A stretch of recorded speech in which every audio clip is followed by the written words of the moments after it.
వాక్యోపదేశం అంతా కూడా తెలియచేతులే, కానీ అంశములు మాత్రమే మరి ఒక్కసారి చెప్పుకుంటూ వెళ్తాను. దయచేసాను 6 విషయాలను నేను చెప్తున్నాను. ఏమంటే యేసుక్రీస్తు వారు తండ్రి అయిన దేవుడు తన కుమారుని యేసుక్రీస్తును ఈ భూలోకంలోనికి పంపించింది ఎందుకంటే తనతో సహవాసము కలిగి జీవించడానికి. రెండవది, ఇటువంటి జీవించినటువంటి వారు సహవాసం కలిగి జీవిస్తున్నటువంటి వారు అధికారమును సంపాదించుకుంటానికి, అధికారముతో జీవిస్తున్నటువంటి వారు పాప క్షమాపణతో కొంత మహిమలో ఆయన ప్రియులుగా వర్ధిల్లటానికి. ఓ ప్రభునందు ప్రియులారా, నాలుగవది, దేవునితో సమాధానం కలిగి ఈ సమాధాన కృపలో సాగి వెళ్ళటానికి దేవుడు ఈ లోకములోనికి తను వచ్చాడు. ప్రభునందు ప్రియులారా, మరి ఒకటి ఏమంటే ఓ సమాధానం ఒకటి మాత్రమే కాకుండా దేవుని ఆత్మను మనం పొందుకొని జీవించాలి అని ఈ లోకంలోనికి తన కుమారుడైన యేసుక్రీస్తు వారిని మానవ రూపిగా పంపించాడు. ఆఖరిగా ప్రభునందు ప్రియులారా, ఈ లోకంలోనికి యేసుని ఎందుకు పంపించాడంటే ఆయన రాజ్య నివాసులుగా చేయటానికి దేవుడు పరమ తండ్రి తన కుమారుడైన యేసుక్రీస్తు వారిని పంపించాడు. అవును, ఈ బాధ్యతలన్నీ కూడా మనం కలిగి ఉంటే అందుకొరకు దేవుని స్తోత్రాలు. లేకుండా అటు ఇటుగా ఉంటే ఇక దేవుని వైపు చూచి దేవుని కృపను సహవాసాన్ని ఆయనతో కూడా కలిసి ఈ లోకంలో అధికారం కలిగి జీవించే జీవితాన్ని, పాప క్షమాపణతో కూడా మహిమను అనుభవించేటువంటి జీవితాన్ని, అలాగే సమాధానం కలిగి జీవించే జీవితాన్ని, ఆయన ఆత్మను పొందుకునే జీవితాన్ని, ఆయన నిత్యరాజ్య వారసులుగా ఈ లోకంలో సాక్షులుగా జీవించే జీవితాన్ని మనం కలిగి ఉన్నాము. దేవుడు మనకు ఆ భాగ్యతను ప్రసాదిస్తారు గాక. దేవుని స్తోత్రాలు. ప్రభునందు ప్రియులారా, ఈ మధ్యాహ్నపు వేళ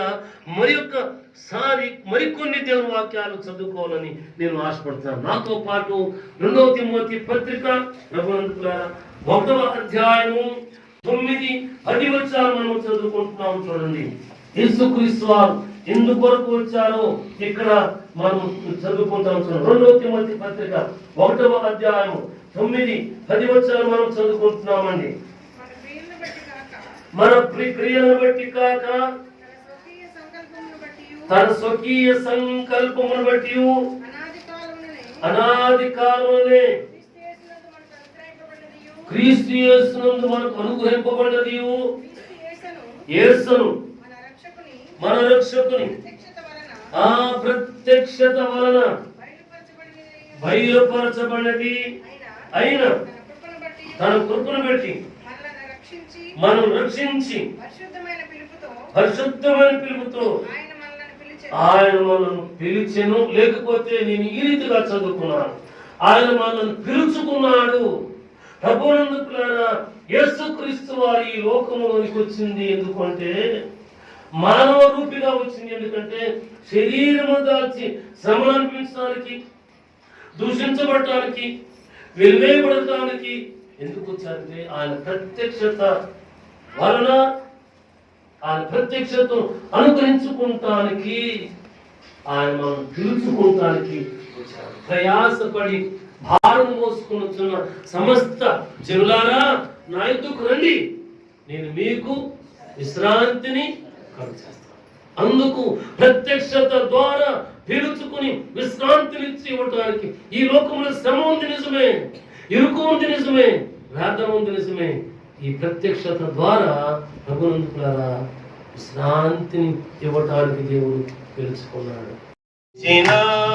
గొప్ప దేవునికి పెంచెదము, గొప్ప దేవునికి పెంచెదము, నిబరము కలిగి దయముగా దిగులు పడకుము గడియకుము, నిబరము కలిగి దయము దిగులు పడకుము గడియకుము,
వారికి జై. ఆరోగ్యం ఇచ్చేవానికి జై.